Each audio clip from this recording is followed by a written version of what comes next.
Well, we're back again. It's your boy Coach Low for Life, aka the Camp King, and you are listening to Low on the Listen to Low show. Remember what I said? Remember, 2 ears, 1 mouth, because you never know what you might miss when you're listening to Low. Guys, remember, you brought to you by Sweet Fire Production. Now, I'm a little undercover today because I'm coming to you all strong and all black. Because sometimes you got to hide because words sometimes can hurt you. These words sometimes can really change the game. It can change the perspective of how people look at you. It change the perspective of the game.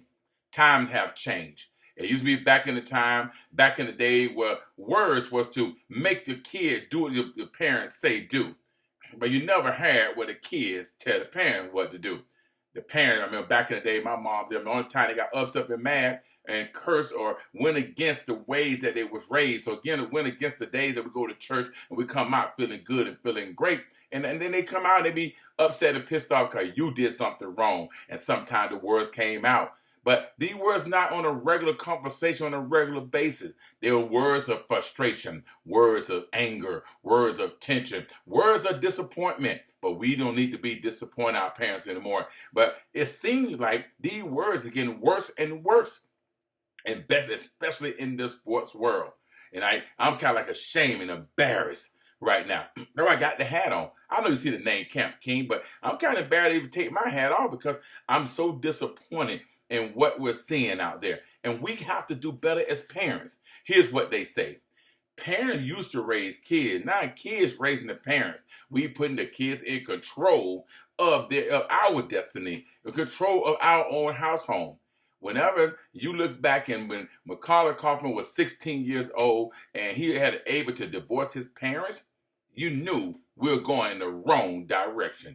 I wish my mama would allow me to talk to any kind of way the way I see some of these kids. Man, that'd be crazy. I wish my kids even would have tried something like that. There's still some people got morals and got some respect for their parents and their elders. But now the time has changed.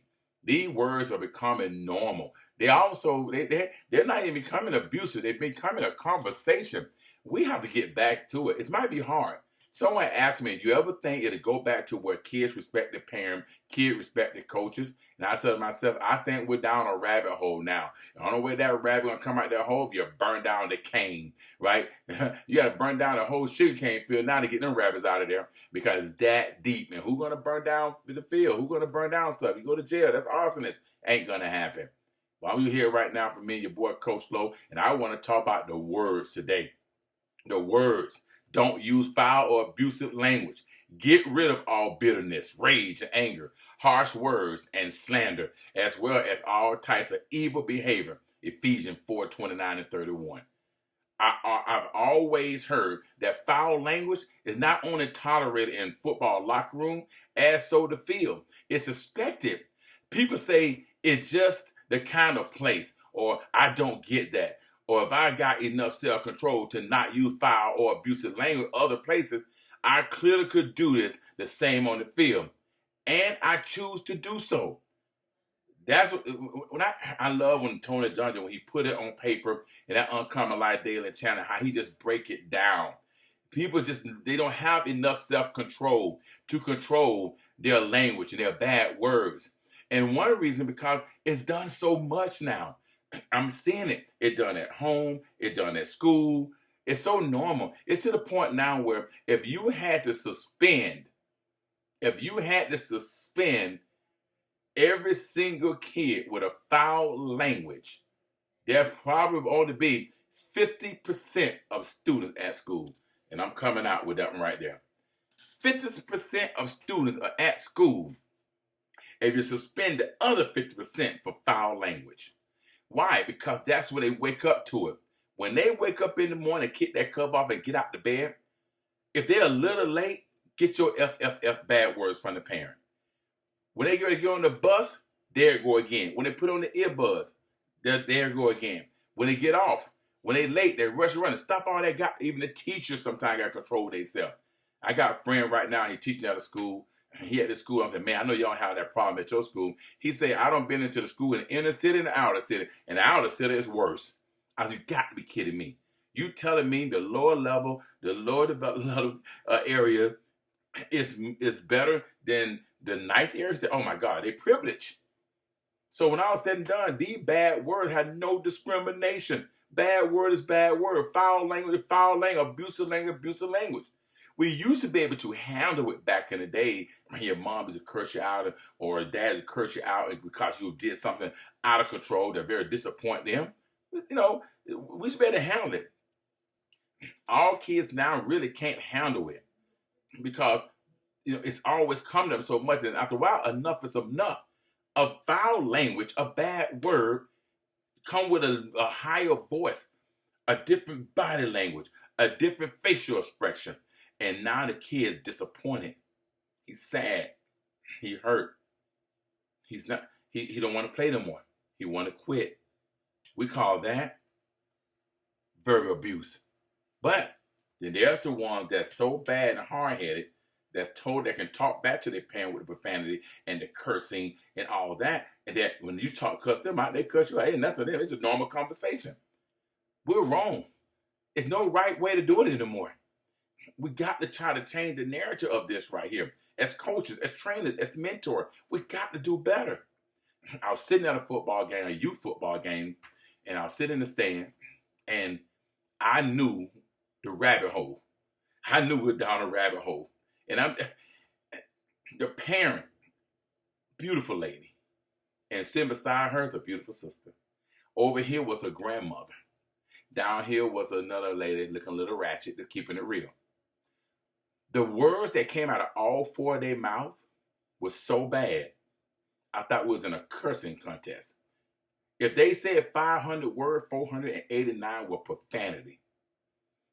Cursing so loud that you can hear them cursing to the field, so loud that you want to close your ears, so loud.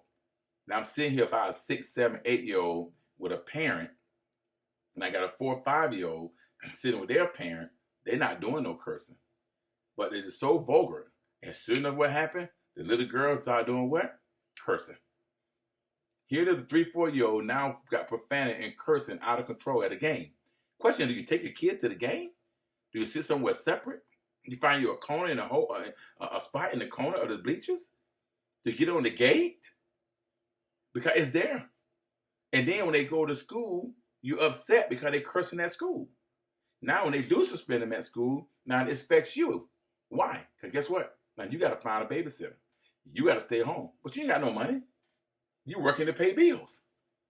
But it's okay, though. You still put yourself in that situation. We're still putting our kids in that situation. You know what they're going to get at the game, and you still continue to go and take them and put them in there. You better off getting them a babysitter and paying a babysitter so they won't be destroyed with the mind of the abusive word they're getting.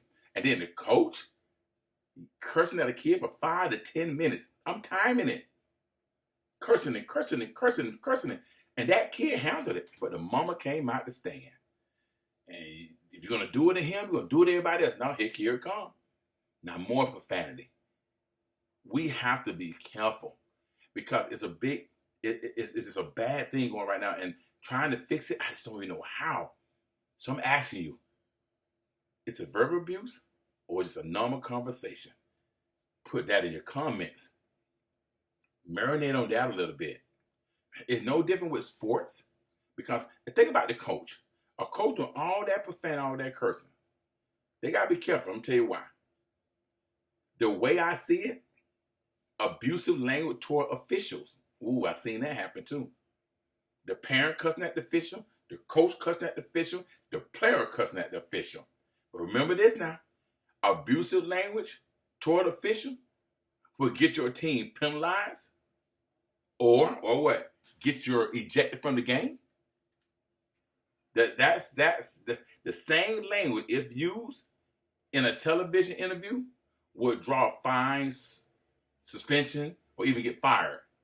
Some even those players, so even those players that coaches use that type of language, learn to control it. But have that changed? Because I seen an interview, I don't know, it's a University of Alabama coach, said a curse word right on ESPN. Is ESPN becoming ratchet? BET already became ratchet with the rap shows, BET Awards. It's terrible. That's the worst show ever when it comes to interviews or when you allow them to talk. It's to the point now you give them their award and thank you for coming and go sit down. Because you listen to their conversation, what they got to say is terrible. They already coming there looking a mess, half of them anyway, because we trying to worship the wrong type of people. And then we haven't got the nerve to let them speak. Come on, maybe I'm wrong. But I'm going to give it to you raw and give it to you straight. That's not the way to go. That's not even close. Here's what I've noticed.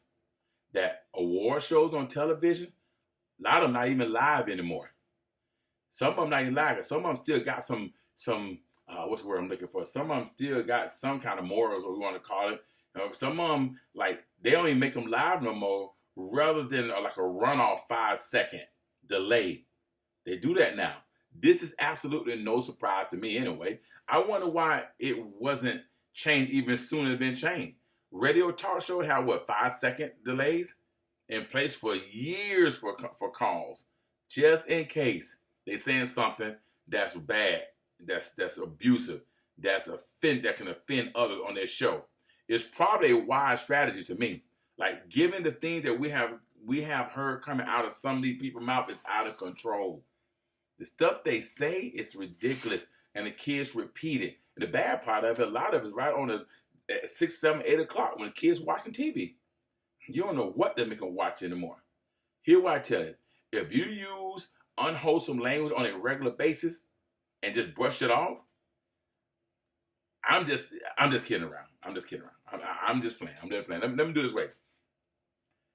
People will lose trust in you, and it could hurt people and damage relationships forever.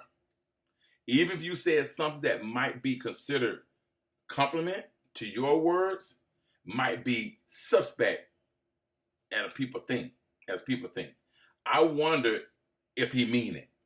Now, you might say something to you might think it's a compliment, but them it can be a little bit of suspect. And their mindset is going, I wonder if he mean what he just said. They won't know whether they can trust you enough to bring something serious for your counsel or your input. When a person that got so much vulgar language and so angry built inside of them, people don't know if they can trust you. Can I really trust him? Can I really trust that person?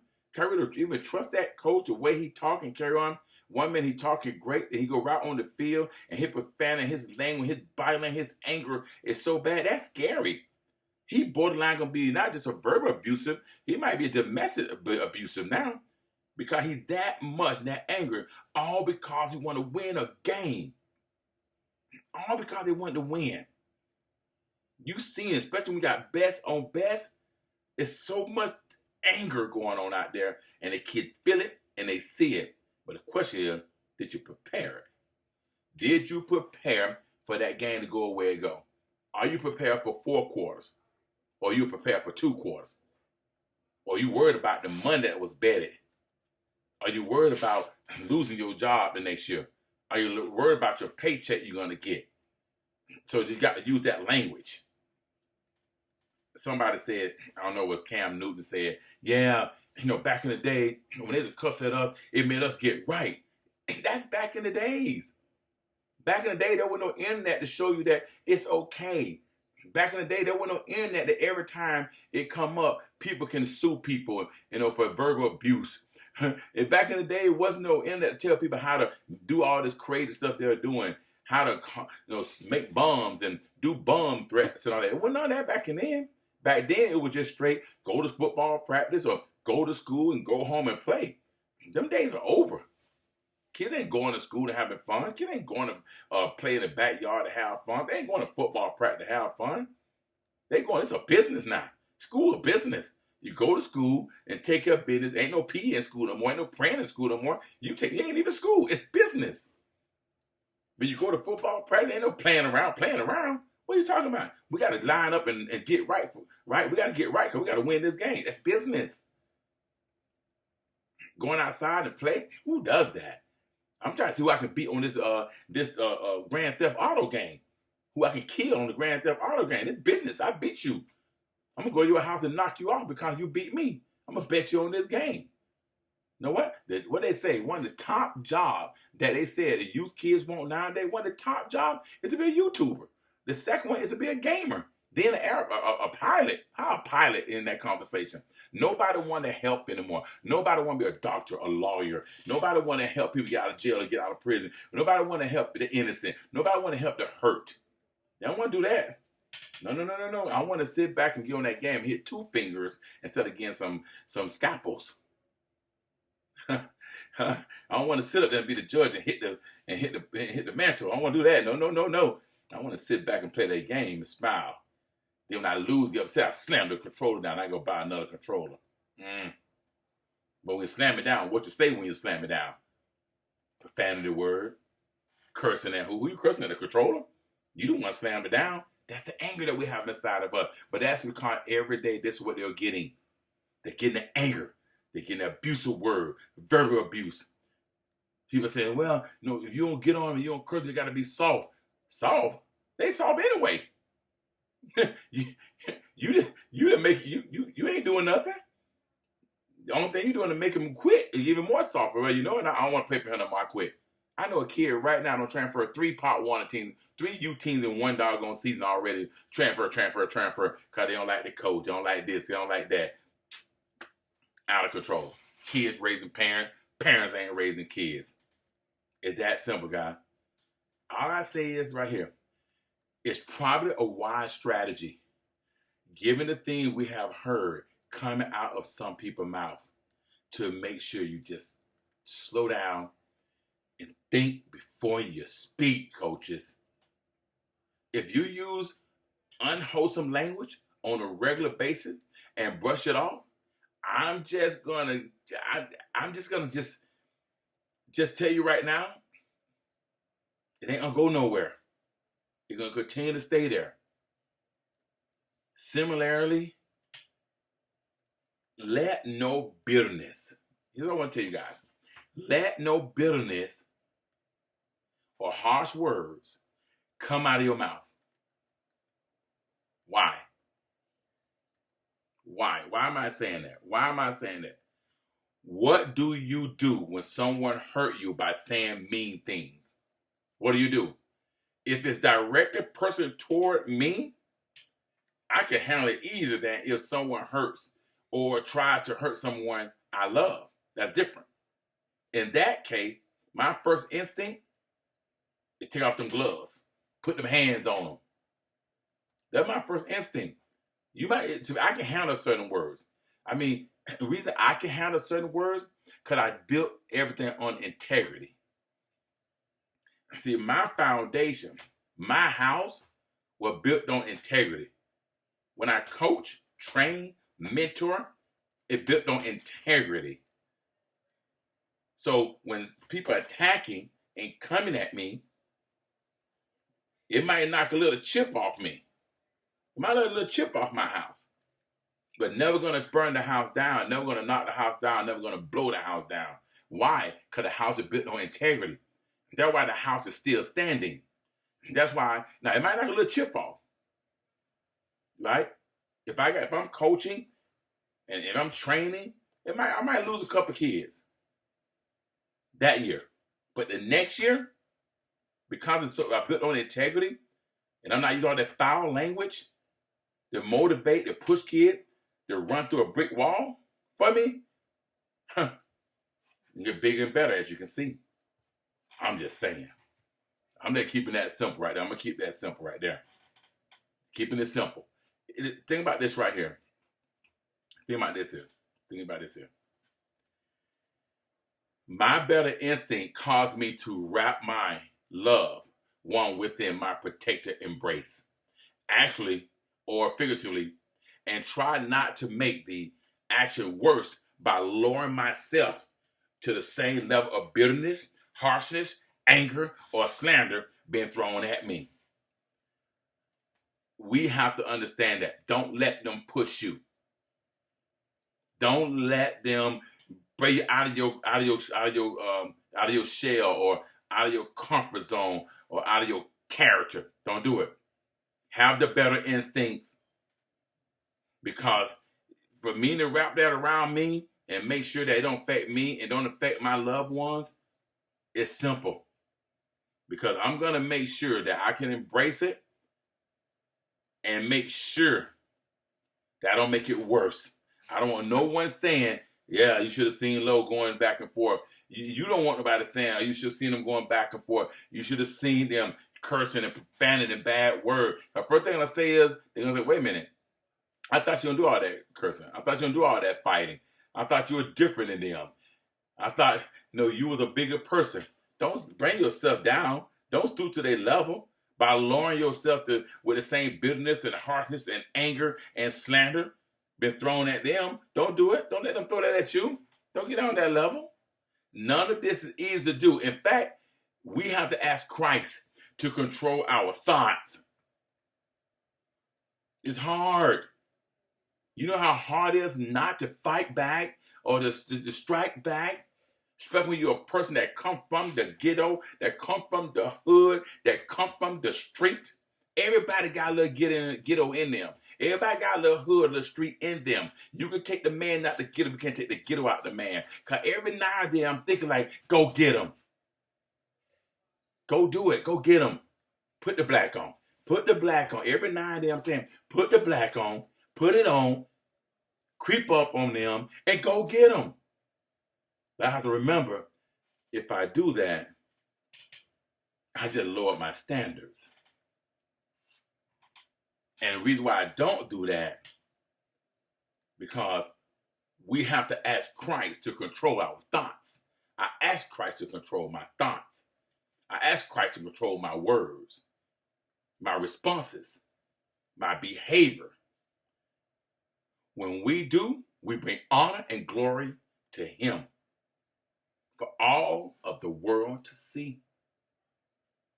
Everybody talking about it. Everyone is talking about, wow, he didn't fight back. Wow, he didn't stoop to their level. Wow, he didn't lower his standards. Wow, he stayed where he was at. Wow, his foundation, his house were built on integrity. Man, this is a businessman. Man, this is an entrepreneur. Man, this is a guy with a successful career. Man, this is a guy that's a national champion. Man, this is a guy that impacts thousands of kids. Man, this guy got friends in higher places. And he's still there because he didn't lower his standard.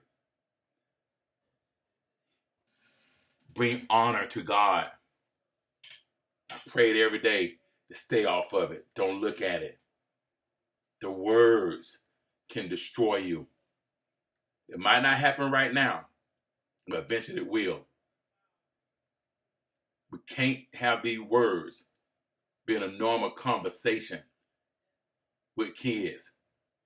We got to get rid of all the bitterness, the rage, the anger, the harsh words, the slander, and rid of all types of evil behavior while they're young. Because when they get to high school, it comes out again. But when they get to college, it's even worse because they look older. And these coaches now is relying on these players to keep their job, to keep their wife happy, keep their children in the same state if they possibly can. You think because you're a great athlete, you go to do something wrong, things ain't going right, the first thing they're going to do is tell their wife, let's pack up and leave? No, they're going to say, you pack up and leave. And where you going? Back home. Or they put you in a portal. Why? Because they're trying to do what they're trying to save some time. If I'm losing, I'm not doing well, what the first thing I need to do? Get rid of some of the players that made mistakes to show them that, hey, it ain't me. I trained him, I coached him. You seen it. I got rid of him. Give me another year. Let me get some more players in here. So when they go home at night, the wife saying, hey, I ain't trying to pack up and move. It's a good one here. You got the millions. We set. Tired of uprooting the kid. This ain't the military. This ain't the army. Where you pack up and go when they say go to save the world. You ain't saving the world. You winning games for college, for presidents of the school, for the alumni base and the boosters. Those you doing. That ain't nothing compared to the military. College football, NFL, ain't nothing compared to the military. This ain't saving nobody's life. The military, we go to the war and we win. It's saving lives. Football? Get your degree. What you do with it, all said and done. NFL's a dream. College be reality. Now what you going to do with it? They're already putting the kids in sociology classes because they can't handle both. If they can handle both, hell, all of them go to Harvard, Yale. Why they go to the schools right here? More about football. That's why it's changed. The athlete, what? Athlete student? Why? Because of money. And the only way they can seem to get through the kids is the profanity, the cursing, the bad words. I had a kid right now, so I'm going in the portal because I said, wow, I don't like the way they treat me. Wait a minute. What you mean you don't like the way they treat you? It's a business, son. It ain't fun no more. It's just what it is, a business. So I'm telling your parents right now, start preparing your kids for business. I'm telling you right now, when they go to youth football practice, the way youth football is going, prepare them for business. Let them know they're gonna let them know, hey, this coach right here, he can coach, right? But he got bad mouth. He language bad. He gonna cuss you out. He gonna say this. If that's where you want him to be, you better prepare him. When you go to high school, you better prepare him. When you go to college, you better really prepare him that they don't care about nothing but football and being successful. It's all they care about is winning, not you. It's that simple. NFL is a dream. What it stands for? Not for long. If you do get in, think about that there. All I'm telling you as parents, as coaches, trainers, and mentors, we cannot shrug off foul and abusive language. We can't shrug it off as all just normal as a conversation. It's not. There are some organizations that they don't have that. I'm telling you right now, when I was coach, it wasn't even allowed. That cursing and profanity, not even from my coaches, wasn't even allowed. We didn't do none of that. Passion come out. Don't get me wrong. Let me be stupid here now. Passion do come out a little bit, and you end up saying a word here and there. But it happens. We know that. I mean, it's up to my grandmother. You said damn and hell, that was a bad word. So then the words that come out, damn, hell, what the hell are you doing? So that come out. That's the passion. But the MF and ASS, all that, unacceptable. My mom always told me, never invite nobody to your backside. Never invite no one to your backside. Never. That's terrible. Nobody never call them an MF. Because they're just their mother. That don't even sound right. But we do it. We do it. But somebody robbing me, fighting, so protecting my family, it might come out. The bad word. We're going at it with anger. But it's nowhere in the world that's supposed to come out. In sports. Youth sports as it is. We got to do better. We can't just shrug off foul and abusive language. In yourself and in others. You need to clean yours up. Beginning right now. So put in the comments. It's okay to have a profanity with a conversation? Or is it verbal abuse? Or we have to do better when it comes to our youth kids, when it comes to using foul language. It's starting to become a trickle-down effect. It's becoming a conversation. It's on TV more now. It used to be a time they bleep it out. Like they said, they have their whole 5 seconds. Now certain words, you consider a normal word. It's not considered foul language anymore. My friend told me kids walking down the hall, cursing at school. They don't even say nothing to them. If you do, 50% of the school will be suspended. My kids, they know they can't even curse around me. One of my kids said the word freak and said, I apologize, Daddy. I know you don't let me say words like that. I'll never curse around my kids unless they did something that this one hurt me so bad, words came out.